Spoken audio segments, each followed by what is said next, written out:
Hi, good morning, everyone. Hi. I'm laughing because I don't really know exactly what I want to share, but I've been going through a very significant personal process. And in looking back, I'm really so grateful for the way that I have supported myself. And it's been an intense time for many of us. And some new feelings that I haven't experienced came up very quickly and very strong in my body. Um, Welcome everyone for joining.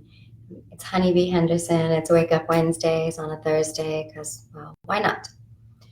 So, I want to just speak a little bit about when we resist something as opposed to creating space for something. So, personally, this week I was moving through some really deep pockets of rage that I haven't seen in years, rage that felt like it was from an ancient story of the past. It started to come in because I started reacting towards what friends were saying in a very strong way that wasn't aligned with what was happening. But the amount of closure that I felt in my body with this energy coming towards me or for me or at me was strong enough to give me a sign to look within. So, had I resisted this, I probably would be still a walking time bomb.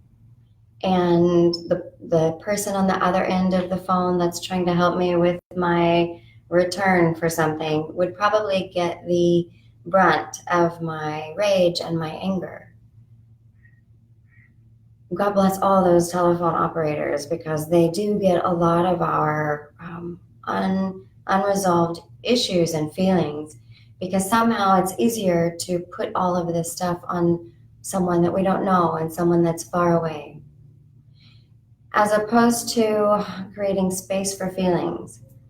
So not instantly, but as soon as I realized this was kind of a pattern that I was experiencing, and I felt like, okay, I got to do something inside, then I took space.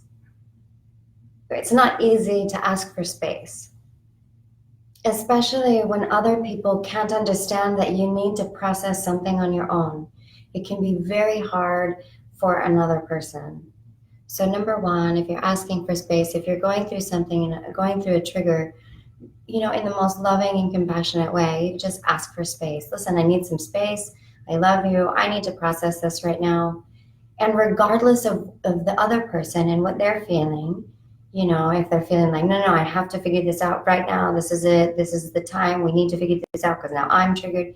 But that's not about you. That's about them. But the best thing that you can do in a moment where you're feeling triggered is to communicate with loving kindness. Yeah, I'm feeling triggered and I need some space so that I can process it. And then doing your inner work to create space for these emotions to move.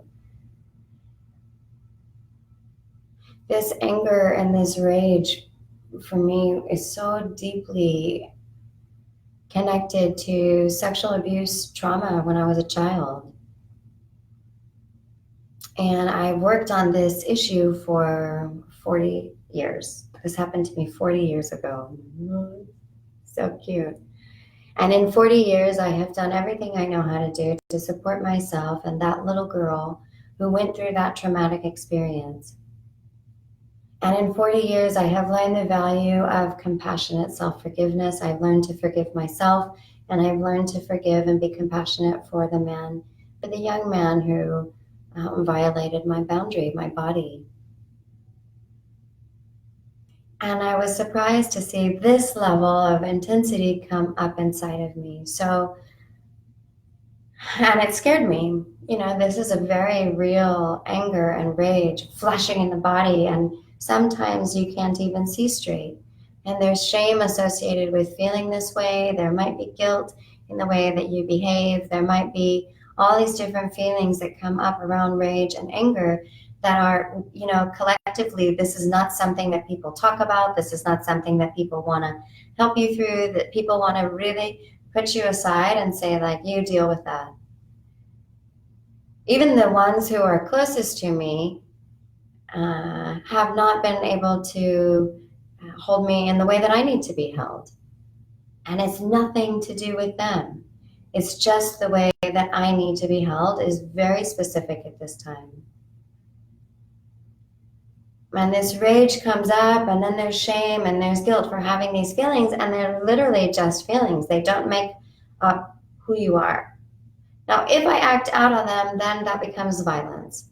And then I have to take a look at where are my actions in disharmony with my soul.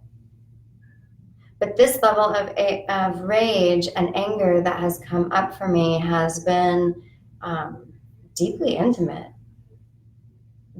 because I've created space to feel it all. Because I gave myself permission to just tell everybody on the outside, it's too much. I can't be there for you. I'm processing, even those that are like, what's going on? Tell me, how can I help you? And I am aware of who I can lean into for support. And I'm very skilled with supporting myself through these processes. And it's oftentimes very helpful to have an outside perspective of someone who's neutral. So my spaciousness moved me into a great level of devotion again and again and again. I mean, this is my path. This is my yoga. I'm a bhakti. I'm a devotee of the divine, in whatever form it takes place in the moment. But this level of surrender that has been required to create space for these emotions to move their way through so that I could get a better understanding of why this is coming up for me.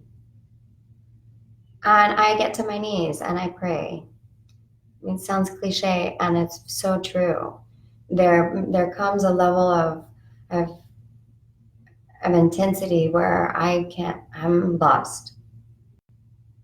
And I don't know what to do. And I just ask for support from those who can hold me. I ask for support for those who can see me through whatever it is that I'm going through. Because you don't need to go alone. And you need to be discerning on who can best support you without their own little ding, ding, ding, ding, ding, ding, ding, ding, because that's not going to serve anybody. You're just going to get in a little bitch slapping. And come on. I mean, I'm here to liberate my soul, number one, first and the only reason that I came. If I happen to help people along the way, that's amazing, but I came here for liberation. So if I'm ever triggered, I want to take space for myself to see what's inside. If I resist and I put on a happy face, which used to be my thing, or make up an excuse of why this inner work isn't necessary right now. I'm busy, I have this going on, it's too much time, it's too much investment, it's too much this, that's resistance. And it's kind of par for the course. This is the ego's way of the personality, whatever you want to call it. It's the way of saying, oh my God, I'm super scared. And I don't want to face this thing because there's guilt and there's shame and there's all these other feelings that are wrapped up with what I am experiencing. And I want to encourage us all to be brave and to look within, to create space for your emotions, to create space for your feelings, to create space and time for you to explore that part of you that is needing your love and support.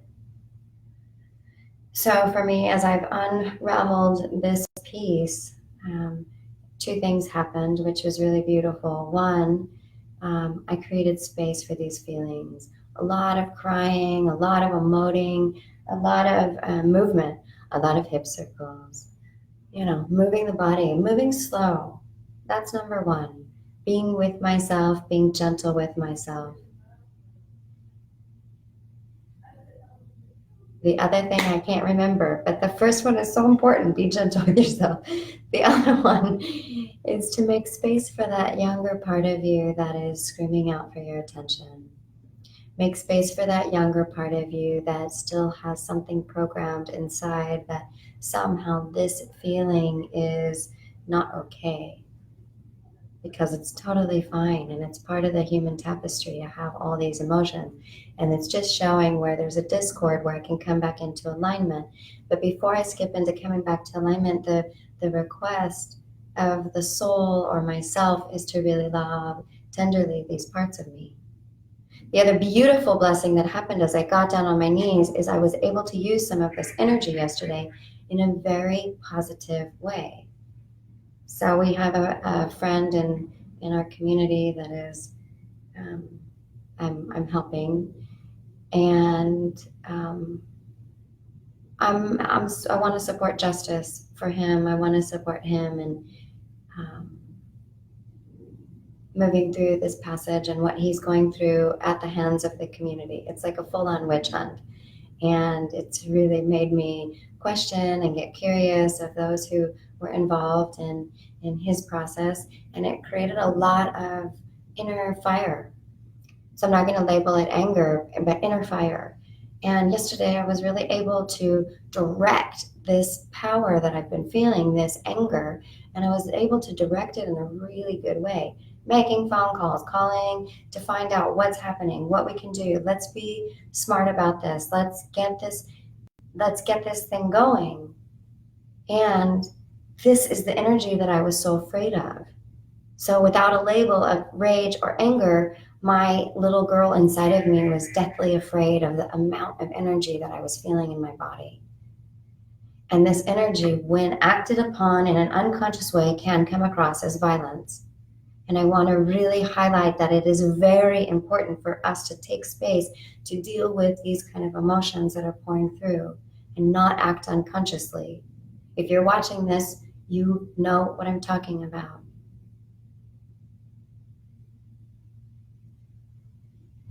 But to direct this energy in a good way for the greater good is great. It is amazing. And it's nothing to be afraid of. This human chose to be born under 5 planets of Leo, which is so beautiful in many ways. And it's a lot of energy. It's a lot of fire. It's a lot of very direct and masculine energy that made me nervous in the past. And I'm not sure yet. I worked so much on my feminine and being soft and being smooth. And now this masculine energy is coming in like a whirlwind for me to see how to actually work with this energy and not be afraid of it. Rage and anger is not a bad thing if you take this time and space to see what's actually going on.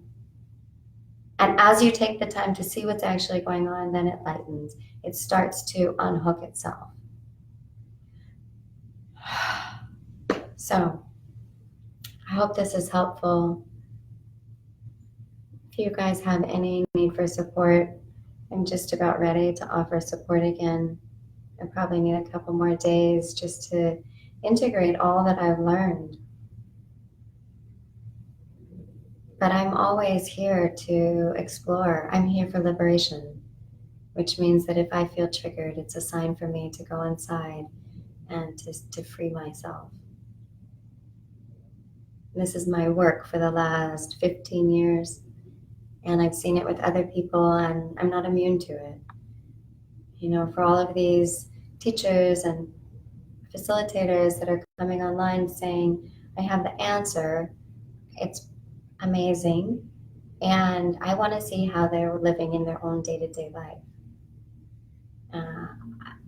I want to admit, because part of my rage came up because I thought it was not okay to be imperfect.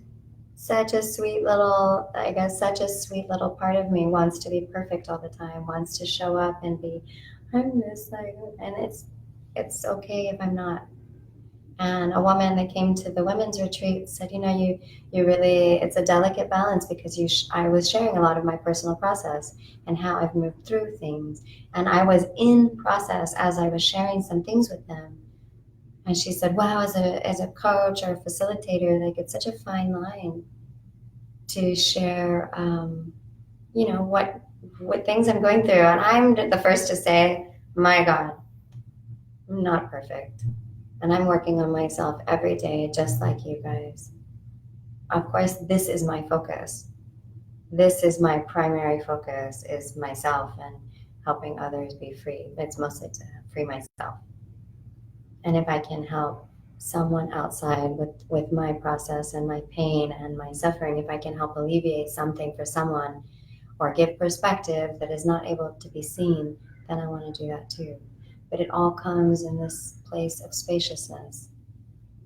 So we'll be meeting in Jordan. I'm really excited for this beautiful opportunity to come together with really amazing family and friends, and we're going to create space inside. Space between the breath, space between the blood cells, space between the heartbeats, space between the movements. We're going to learn to really take space because we're also addicted to things moving fast. But when we move too fast, then there's this level of resistance and you kind of whitewash it or push it aside. And that thing that you push aside will come up at a later time for you to look at.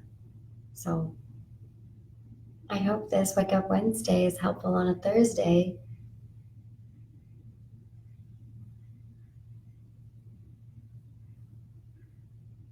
Offer yourself, offer your suffering, offer your everything. Offer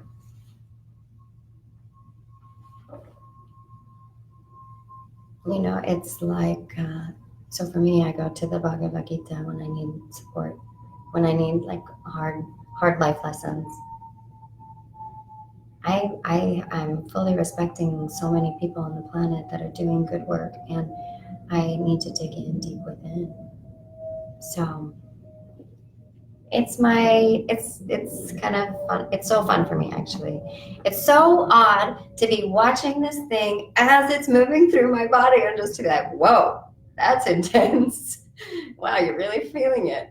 But the separation of being the one who watches is the one who can also ask for space in a moment where it feels triggering, in a moment where you feel unsure of what to do, when the energy feels to take too much in your body. The one who watches, so this is a practice of spaciousness, right? Become the one who observes your life. Become the one who can see what's happening separate from and within, so that you can create the spaciousness to say, yo, I need a break. I'm feeling triggered right now. I need to take a step back and support myself. This is very different than what other people call ghosting, and I've had that experience. I'm regular. I have a couple of friends that I've really felt just so triggered by, and it wasn't anything they did. It was this thing that was going on inside of me. But the need for like, well, I need to figure this out, and I need to know now, and I need to get this done, and I'm just like, I need space, and I'm in communication with them. I was supposed to have a call with one of the women yesterday, and just wasn't ready. And I told her, I love you, and I'm not ready yet because I haven't unhooked this thing. So, Wake Up Wednesday on a Thursday. Okay. I wish this was like connected to what we're talking about, but it's not. So it says the ignorant, it might be, because when we get into service is when we can get outside of ourselves and really support the movement. When you serve someone, you're most connected to the divine. If you're not looking for something in return, there's a lot to the service thing. A lot of people will serve, but then want to complain about it. And that actually takes away from the beauty of the gift of generosity when you complain about it afterwards. It really removes the generous feelings that you may have felt while you were being in service. So Krishna says, the ignorant work for their own profit, Arjuna.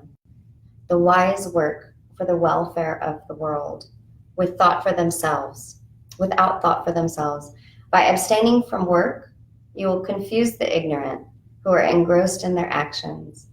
Perform all work carefully, guided with compassion. Perform all work carefully, guided by compassion. So this goes alongside with your inner work.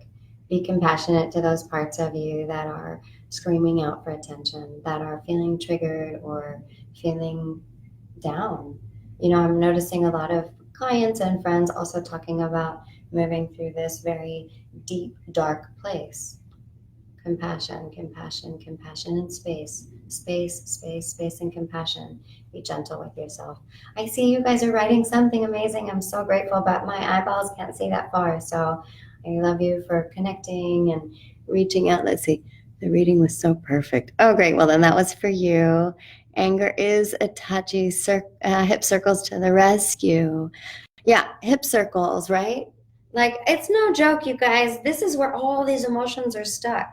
And everybody thinks it's so funny. Oh my God, honeybee, she's so, I don't care. Laugh. Laugh at me, laugh with me. What do I care? Let's do hip circles. So if you're able, Andy, this one's for you. Are you still on?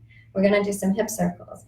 Just opening up, making space in the body, right? So when we're contracted and constricted, these emotions can't really fly through. And they get clogged, and everything gets clogged here. The emotional body is in the second chakra. We've been working with it for the last, God, who knows if this whole planet could really work on some hip circle. If I could get all the politicians in the world to do hip circles, that would be the best. The politicians and those who forgot that they also have the opportunity to heal themselves and acting out with rage or anger is violence, and that's not what anybody needs anymore. We don't need to have more violence. Mostly, we need to have compassion for ourselves and what we're moving through. Be compassionate and wise enough to take space for yourself as you're moving through something. Be loving and kind. And I think that's it. Now I'm going to fast forward to Thursday, and let's see what happens. Sending you all my biggest love and blessings, and thanks for putting up with my wild side. I love all parts of me, and it's fun to feel this power and intensity moving through, and it's very intense. Join us in Jordan if you're coming. Really would love to be with you all October 24th to the 26th. We have a really special weekend planned for you guys, and looking forward to share space with you in one of my favorite places. Anybody that wants to come from outside Jordan into Jordan for a little visit, you're welcome and invited. I'd love to have you. Namaste.